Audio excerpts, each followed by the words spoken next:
বিবাহের পরের দিনটাকে কি বলে মা? কাল রাত্রি। সেই দিন শ্বশুর মশাই বৌমাকে ডেকেছেন, মা এদিকে এসো, তোমাকে আমার ঘরের পুত্রবধূ করে এনেছি। কেন জানো?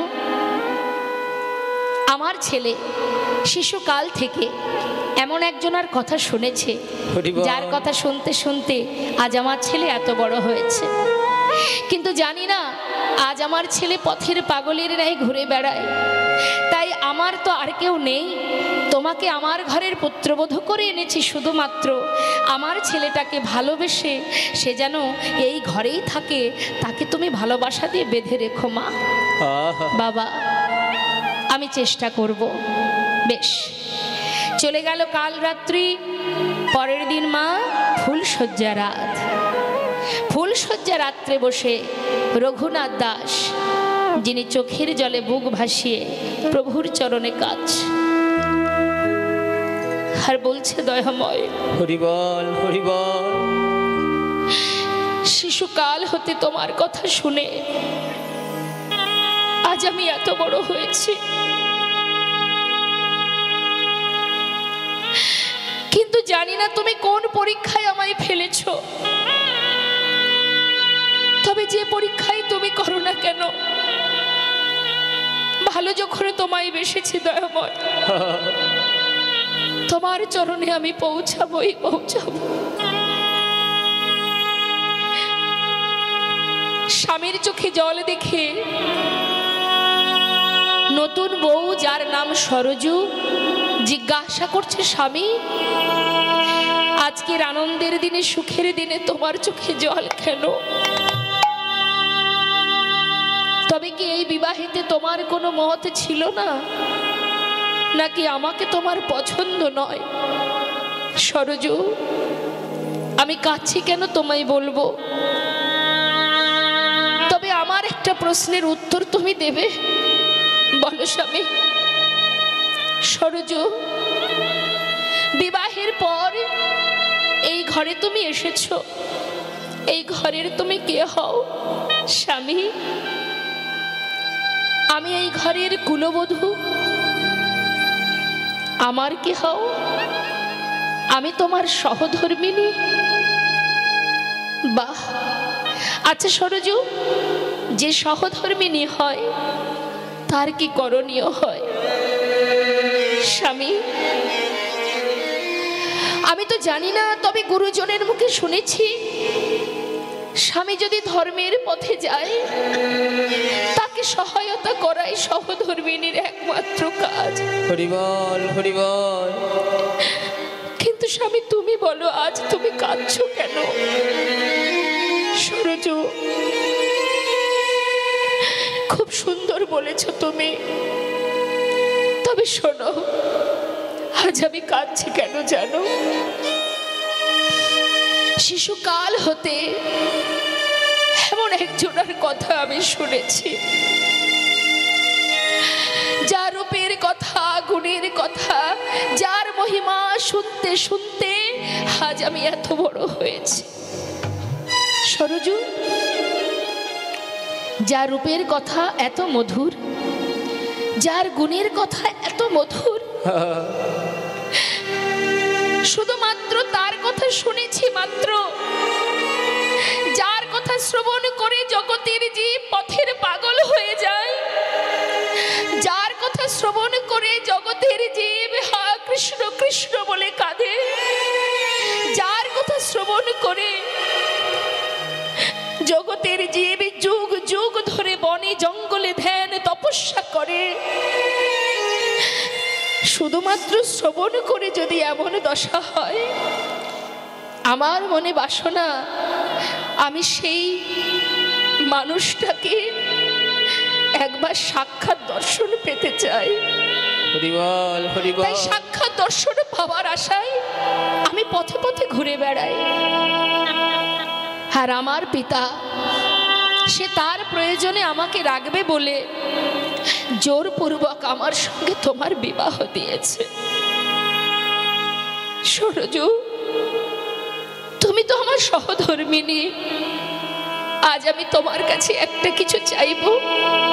বলো স্বামী। সরজু,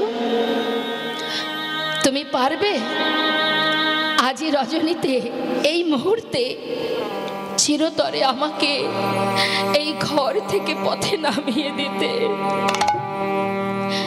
সরজু ফুলশয্যা ঘরে বসে চোখের জলে বুক ভাসিয়ে কাঁদছে আর মনে মনে চিন্তা করছে আমার কি করণীয়, কি করা উচিত আমার। একদিকে শ্বশুরের কথা, মা তুমি তোমার ভালোবাসা দিয়ে আমার ছেলেটাকে বেঁধে রেখো। একদিকে স্বামীর বাক্য, আমাকে চিরতরে বিদায় দাও। আমি কি করব, কি করা উচিত আমার? বসে বসে কাঁদছে। রঘুনাথ দাস জিজ্ঞাসা করছে, সরজু যদি তুমি না চাও আমি যাব না, কিন্তু একটিবার বলো, একটিবার বলো তুমি কি আমার এই কথাতে রাজি? হ্যাঁ কি নাও একবার বলো সরজু। সরজু মনে মনে চিন্তা করলেন, জগতে সবার কথা অমান্য করা সম্ভব, সব করা যায়, শ্বশুরের বাক্য লঙ্ঘন করা যায়, কিন্তু স্বামীর বাক্য তো লঙ্ঘন করা যায় না। স্বামী তুমি যাবে, বেশ আমার হাত ধরো। আজই আমি তোমাকে ঘর থেকে পথে নামিয়ে দেব, তবে তোমার কাছে আমার একটা নিবেদন। আজই আমার জীবনের প্রথম দিন, আজই আমার জীবনের শেষ দিন। এখনো তোমার ভালোবাসা আমি পাইনি, তার আগেই তুমি আমায় ছেড়ে বিদায় নিতে চাইছো। তবে স্বামী গো, তোমার হৃদয়ে যে ভালোবাসা, যে প্রেম, যে ভক্তি, আমার বিশ্বাস এই ভক্তি, এই ভালোবাসা একদিন তার কাছে তোমায় পৌঁছে দেবেই দেবে। স্বামী গো, যেদিন শুধু তুমি তার কৃপা, তার চরণ পাবে, একটা বারের জন্য সেই দিনের অপেক্ষায় আমি রইলাম। যেদিন তার দেখা পাবে, কথা দাও স্বামী, এই অভাগিনী রে একবার করো স্মরণ, এই অভাগিনী রে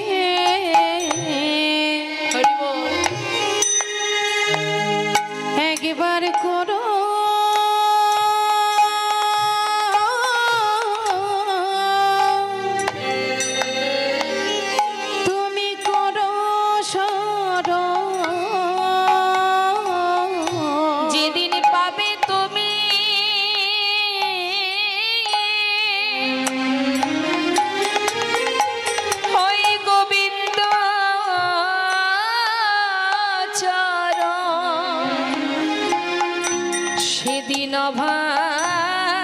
ভাগিনী রে একবার করো স্মরণ। স্বামী গো যেদিন পাবে তুমি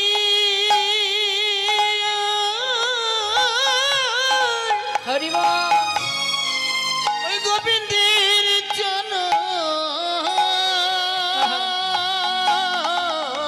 স্বামী গো তোমার চরণে শুধু এই নিবেদন, সেদিনই অভাগিনীকে করো স্বামী গো তোমার কাছে আমার নিবেদন, সেদিনই অভাগিনী রে করো স্বামী তোমার কাছে এই নিবেদন, অভাগিনী রে করো ভাবে তুমি গোবিন্দের চরণ, অভাগিনী রে করো স্মরণ, যেদিন পাবে তুমি গোবিন্দের চরণ, অভাগিনীকে করো স্মরণ, যেদিন পাবে তুমি গোবিন্দের চরণ, অভাগিনীকে করো স্মরণ। এই অভাগিনীকে করো স্মরণ। চিরতরে সরজুর হাত ধরে পথে নেমে গৌরহরির নিকটে পৌঁছালেন রঘুনাথ দাস গোস্বামী। সেখানে পৌঁছানো মাত্রই প্রভুকে বলে উঠলেন, দয়াময় আমি তোমার চরণে এসেছি, আমায় তুমি গ্রহণ করো। প্রভু বললেন, শোনো রঘুনাথ, তুমি যে ভক্তি ভালোবাসা নিয়ে আমার কাছে এসেছো, দেরি না করে বৃন্দাবনে চলে যাও। আরও বলি শোনো, যাওয়ার আগে একটা কথা ভালো করে শুনে নাও, তৃণাদপি শুনেছেন তরুরিব সহিষ্ণু না অমানির মান দেন কীর্তনীয় সদাহরি। এই শ্লোকটা গলার মালা করো, তাহলে কি হবে, অতি তাড়াতাড়ি তুমি গোবিন্দ চরণ পাবে। তৃণাদপি শুনেছেন তরুরিব সহিষ্ণু না অমানিন মানদেন কীর্তনীয় সদাহরি। অর্থাৎ তৃণের ন্যায়, বৃক্ষের ন্যায় সহিষ্ণুতা থাকতে হবে। যাকে কেউ সম্মান করে না, বৈষ্ণবের স্বভাব হবে কি, তাকে সম্মান করা। প্রত্যেকে যাকে ঘেন্না করে, যাকে দেখলে দূর থেকে হেঁটে যায়, বৈষ্ণবের লক্ষণ হবে সবাইকে সমান দৃষ্টিতে ভালোবাসা। আর তৃণের থেকেও নত হতে হবে, আর সর্বদাই ভগবত চিন্তা করতে হবে। এটা হলো বৈষ্ণবের লক্ষণ। এটুকু যদি তুমি গলার মালা করতে পারো, অতি তাড়াতাড়ি তুমি কৃষ্ণপাদ পদ্ম লাভ করতে পারবে। তা সেই রঘুনাথ দাস শ্রবণ করে পথের পাগল হয়েছিল মা। শ্রবণের এটাই হলো মহিমা। শাস্ত্রে বললেন, শুনলে যার মহিমা। এবার আমরা দেখব, যদি কেউ হরিনাম গায় তার কি কৃপা লাভ হবে। হরিনাম করলে কি লাভ? যাদের বাক শক্তি নেই তারা তো বলতে পারবে না। আপনার আমার বাক শক্তি আছে, আমি বলতে পারবো। হ্যাঁ, তাহলে নাম গাইলে কি হবে? নাম যদি নিয়মিত করা যায়, হরিনাম যদি নিয়মিত করা যায়, তারও একটা ফল আছে মা। এই জিহ্বা তুমি যেটা অভ্যাস করবে, জিহ্বাতে প্রতিনিয়ত তুমি যে নাম করবে।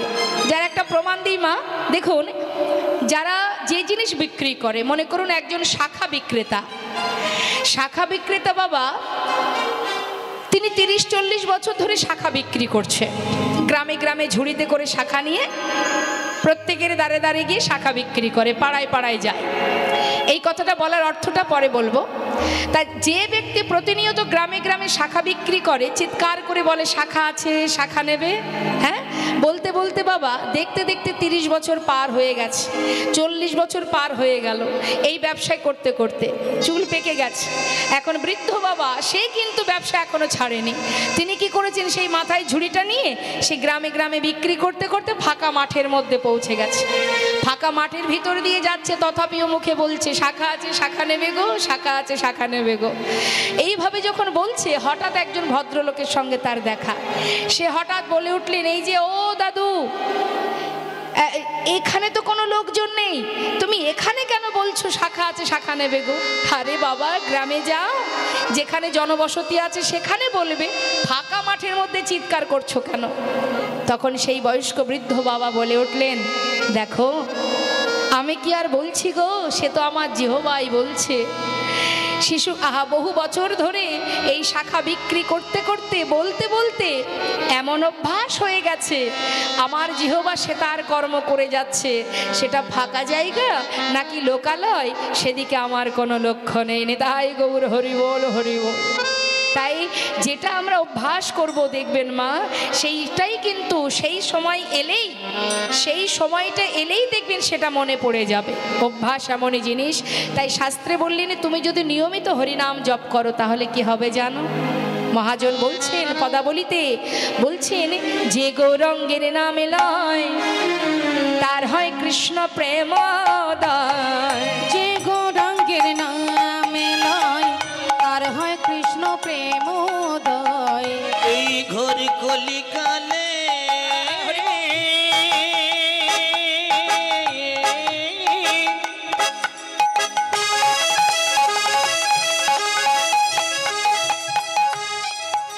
যে আমার গৌরাঙ্গের নামে লয়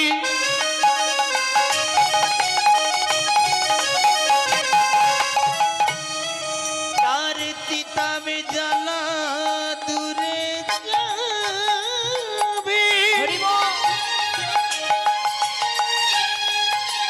এই মধুর কৃষ্ণ নামে আর হরি নামে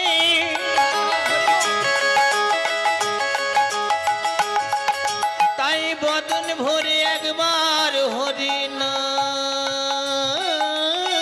করো।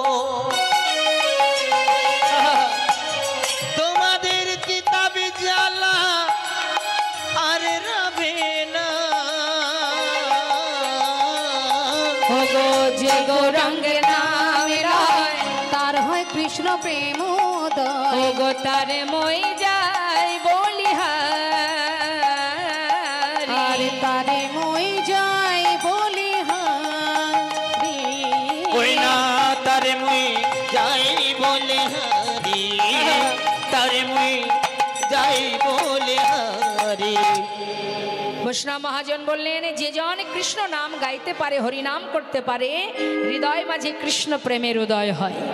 আসুন, আমরা এত সময় গৌর কথা শুনছিলাম, আমরা লীলাতেও গৌর কথা শুনবো। তার আগে যে পদ আমরা শ্রবণ করছি সেই মহাজনের চরণে একবার প্রণাম জানাবো।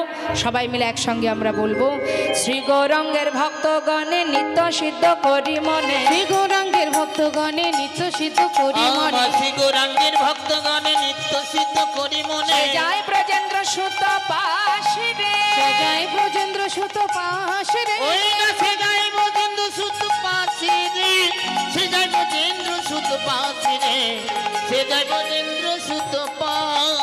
গৌরমণ্ডল ভূমি যে বাজানে চিন্তা মনে, গৌরমণ্ডল ভূমি যে বাজানে চিন্তা, আমার গৌর মণ্ডল ভূমি যে বাজনে চিন্তা মনে। তার হয় ব্রজধামে বাস রে, তার হয় ব্রজধামে বাস রে। তার হয় ব্রজধামে বাসি রে, তার হয় ব্রজধামে বাসি রে, তার হয় ব্রজধামে বা। এই কথাটা মন দিয়ে শুনবেন। এখন যেটা বলবো, গৃহেতে বনেতে থাকো হা গৌরঙ্গ বলে ডাকো, গৃহেতে বনেতে তাই গৌর থাকো হরি বল। গৌরাঙ্গ বলে তোমরা ডাকো। গৃহেতে বনেতে থাকো হা গৌরাঙ্গ বলে ডাকো। তম মাগি তার সঙ্গ, তম মাগে তার সঙ্গ, ঠাকুর নরতম মাগে তার সঙ্গ, নরতম মাগে তার সঙ্গ, নরতম মাগে তার সঙ্গ। ঠাকুর নরোত্তম দাসের এই সুন্দর পদাবলী দিয়ে আমরা গৌর চন্দ্রিকা আস্বাদন করলাম। এবার চলে যাব লীলা কথায়। তা চলুন, আমরা লীলা কথা আস্বাদনে যখন যাচ্ছি, সবাই মিলে একবার আমরা একটা গৌর ভজন শ্রবণ করব। হ্যাঁ, একবার উলুধ্বনি মা, দুহাত তুলে নিতাই গৌর হরিবল হরিবল। জয় নিতাই, জয় নিতাই। হরে কৃষ্ণ, হরে কৃষ্ণ। তা চলুন একটা গৌর ভজন শ্রবণ করি। যেহেতু আমরা গৌর কথা শুনছি, আমরা গৌরের একটা ভজন শুনবো। হ্যাঁ, জয় রাধেশ্যাম। সুরধ্বনির কিনারায় আচ্ছা, সোনার নূপুর দিয়া পায়। এক নাগরী আর এক নাগরীকে বলছে, নদিয়া নাগরী, সজনী দেখে এলাম সুরধ্বনির তীরে। কি দেখলাম জানিস? দেখলাম সুরধ্বনির কিনারায় সোনার নূপুর দিয়া পায়, নাচে নাগরী গো সুন্দর গৌরঙ্গরা। ওই না সুরধ্বনি কিনারায় সোনানপুর দিয়া পায়, নাচে না করি গো সুন্দর গৌরাঙ্গরা। ওই সুরধ্বনির কিনারায় সোনানুপুর দিয়া পায়, নাচে না গরি গো সুন্দর গৌরাঙ্গরা। আহা সুন্দর, আহা সুন্দর, আহা সুন্দর গৌরঙ্গরা, নাগরি গো সুন্দর গৌরাঙ্গরা। ওই না সুরধ্বনি কিনারায় সোনানপুর দিয়া পায়, নাচে না করি গো সুন্দর গৌরাঙ্গরা। গৌর হরি কি জয় নবদ্বীপ ধাম কি। জয়।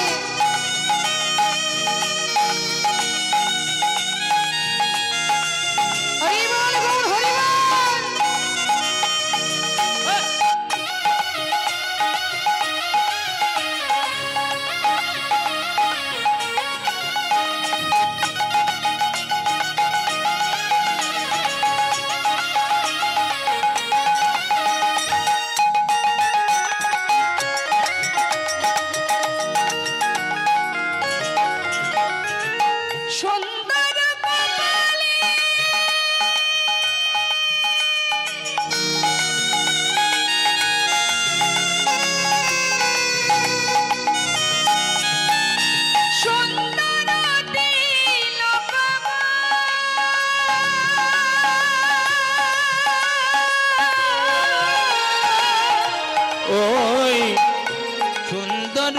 কপালে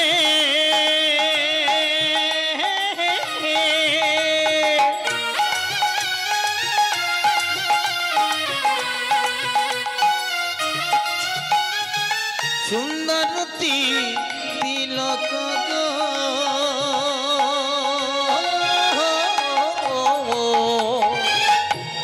কে সুন্দর জগতে? হরে কৃষ্ণ। আমাদের একটু দেখতে সুন্দর হলে আমাদের খুব অহংকার হয় না মা? দেখবেন শুধু যে টাকাতেই অহংকার হয় তা কিন্তু নয়। আবার দেখবেন অনেকের পাণ্ডিত্যের অহংকার আছে, কারোর আবার রূপের অহংকার আছে। হ্যাঁ, অহংকার বিভিন্ন কারণে হয়। কিন্তু তোমার আমার রূপ দেখলে কয়েকজন ভুলবে, আর যার রূপতে ত্রিভুবন ভুলে যায় যার রূপ দেখে, তাহলে সুন্দর তো সেটাই। কি আছে, আমরা অনেক কিছু পরলে অনেক কিছু সাজলে তবেই আমাদের দেখতে ভাল লাগে, না হলে তো ভাল লাগে না।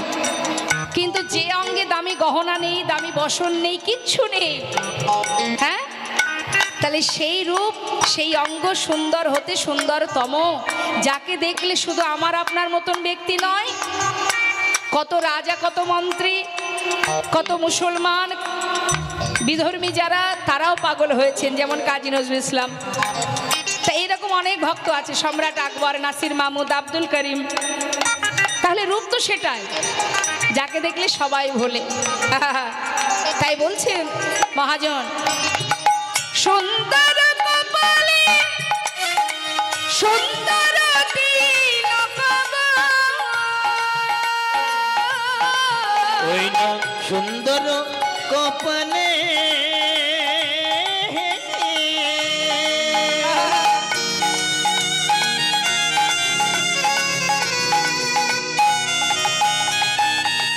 সুন্দরতী তিলক গো।